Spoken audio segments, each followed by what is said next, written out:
અમદાવાદના પૂર્વ, પશ્ચિમ, ઉત્તર, દક્ષિણ ક્યાંય પણ જાઓ તમામ પેટ્રોલ પંપ ઉપર અત્યારે હાલમાં આવી લાંબી ભીડ જોવા મળી રહી છે. લાંબી લાઈનો જોવા મળી રહી છે. પેટ્રોલ પુરાવા માટે લોકો વહેલી સવારના 6 વાગ્યાથી લાઈનમાં લાગ્યા છે. જે પેટ્રોલ પંપ બંધ હતા ત્યાં પણ લોકો સવારે લાઈનમાં લાગી ગયા હતા કે ક્યારે પેટ્રોલ પંપ ખુલે અને અમે પેટ્રોલ પુરાઈએ.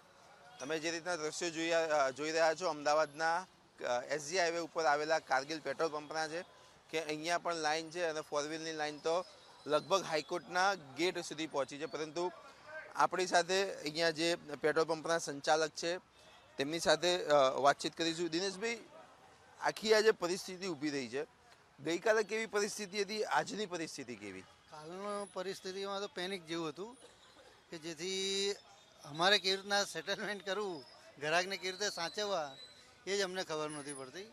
કેમ કે એટલું પેનિક થઈ ગયું ને કે બધી બાજુથી પબ્લિક આવી ગઈ. હવે પબ્લિક એમ કે બીજા પંપો કંઈ બંધ છે કે જે પણ હશે, અને એકદમ ભીડ થઈ ગઈ. એટલે અમને પણ ખબર ના પડી કે પહેલી વાર તો શું છે.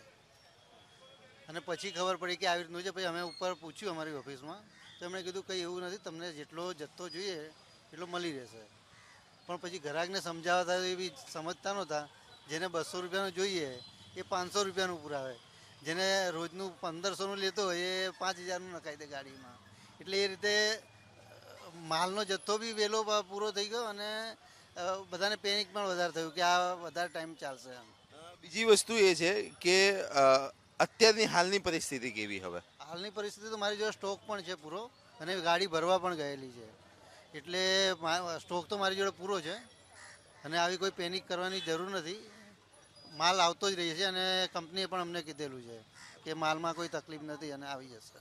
દિનેશભાઈ, એક નિયમ એવો છે કે પેટ્રોલ પંપમાં જ્યારે આ ટેન્કર પેટ્રોલની જોઈતી હોય તો એડવાન્સમાં પેમેન્ટ કરવું પડે. એ સિસ્ટમ બદલાઈ છે અને એ પેમેન્ટ કર્યા પછી જ માલ આવે છે.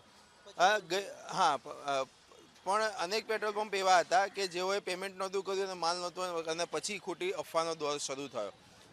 આ કયો નિયમ છે અને અફવાને લઈને તમે વીટીવીના માધ્યમથી કઈ અપીલ કરશો લોકોને? આ પેનિક કરવા જેવી વસ્તુ નથી. સરકાર પણ આટલું કહી ગઈને થાકી ગઈ કે પેટ્રોલનો જથ્થો ઓછો નથી આપણી પાસે, ડીઝલ પણ પુરવાર છે. પણ હવે એકવાર જેનાથી પણ પેનિક થયું છે, હવે આમાં શું, એ જે શનિવારે થોડો માલમાં શું ત્યાં આઈઓસીથી માલ આગળથી આવ્યો નહોતો, એટલે થોડો ઓછો આવ્યો ને એના હિસાબે 1-2 પંપ જે બંધ થયા, ડ્રાય થયા, એના હિસાબે બધાને એવું લાગ્યું કે આવા પેટ્રોલ ડીઝલ અહીંયા છે. હા, પેમેન્ટ તો તમારે પહેલાં એડવાન્સ આપવું પડે તો જ તમારું બિલિંગ થાય, અધરવાઇઝ બિલિંગ ના થાય. વીટીવીના ન્યૂઝથી કઈ રીતની અપીલ કરશો લોકોને? હા, એટલે આમાં કંઈ પેનિક કરવા જેવું નથી. તમને તમને રોજ સ્ટોક એવો મળી રહી છે અને સામેથી સાહેબો એવું પણ કીધેલું છે. તો ચોક્કસથી વીટીવીના ન્યૂઝથી જે પેટ્રોલ પંપના સંચાલક છે દિનેશભાઈ, તેઓએ કીધું કે પેનિક થવાની કોઈ પણ પ્રકારની જરૂર નથી.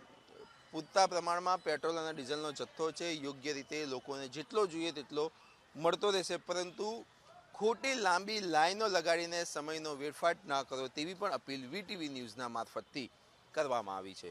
કેમેરામેન અજય પટેલ સાથે પાર્થ જાની, વીટીવી ન્યૂઝ, અમદાવાદ.